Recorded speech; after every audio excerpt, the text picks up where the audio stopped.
morning. Hope you're good today. Right, so today we are Tommyless again. But this time, it's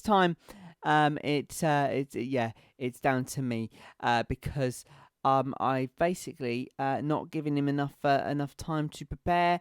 I've not given him the right place to go. Oh, I've messed it up completely today. So sorry about that, Tommy. So instead, we have summoned the help of Robot Tommy. This expert on movies is here to read the review of Guardians of the Galaxy from 2014. So let's get on with the review then, okay?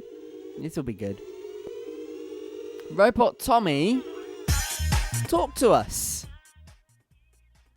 Marvel Studios needed to shake up its universe after the Avengers broke box office records in 2012, Iron Man 3 and 4. The Dark World made many a buck in 2013, but did it bring anything new to Robot the table? Tommy, shut up.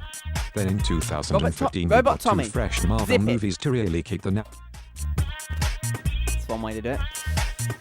Do you want me to read it to you? Because that was a bit robotic, wasn't it? I mean, that's what you get when you get a robot on the show. But anyway, let's read it to you.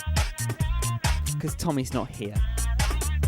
So Marvel Studios needed to shake up its universe after the Avengers broke box office records in 2012. Iron Man 3 and Thor: The Dark World made many a buck in 2013, but didn't bring anything new to the table.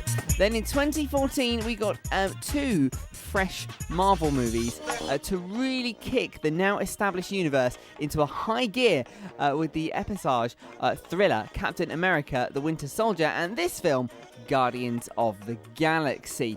Now, just to let you all know, by the way, I'm reading Tommy's words word for word here. He scripts these things. Don't ask.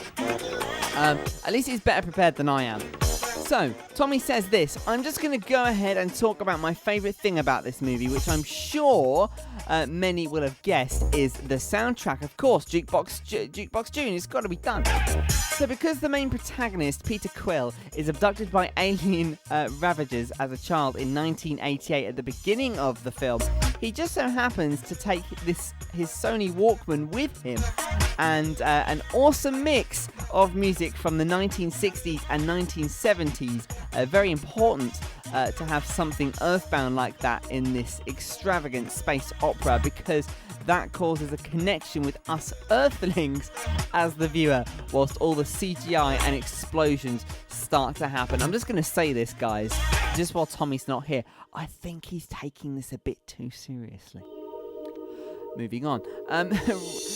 Ranging from the classic Motown tracks like I Want You Back by the Jackson 5 and soulful ballads like I'm Not In Love by 10cc, the soundtrack is really is a character of the film, as the songs cause great actions and reactions from the other characters. As the main characters go, they are very fun and play very well off each other, whether it be Peter Quill dishing out quips or Gamora dishing out aggression, from Rocket Raccoon dishing out insults to Drax dishing out literal misunderstandings. Groot, here's a character I'm familiar with, the talking tree gets the best laughs in the film, ultimately is the heart of the film too, which Tommy thinks director James Gunn didn't expect to happen upon execution.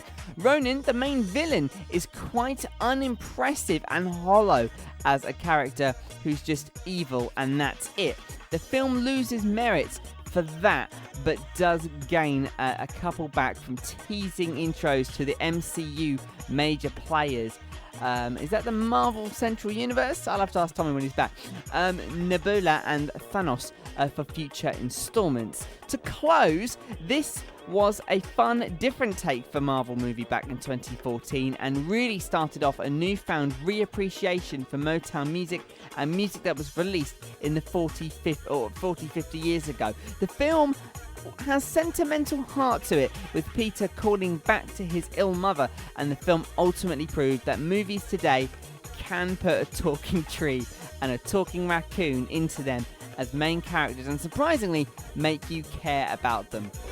And his finishing comments are this: we are Groot. Thank you, Tommy. And Robot Tommy, let's check in with Robot Tommy. Is he still rambling on? No, he's not rambling on. We've shut him up. Ha. Robot Tommy, thank you very much for coming onto the show, and we'll catch up with you very, very soon. Thank you, Dan. Darn. Does the real Tommy talk like that? Right, we've got some music on the way next. Oh dear, from Ariana Grande, so stick around for that. And of course, 80s Today is on the way from 8 o'clock this morning as well.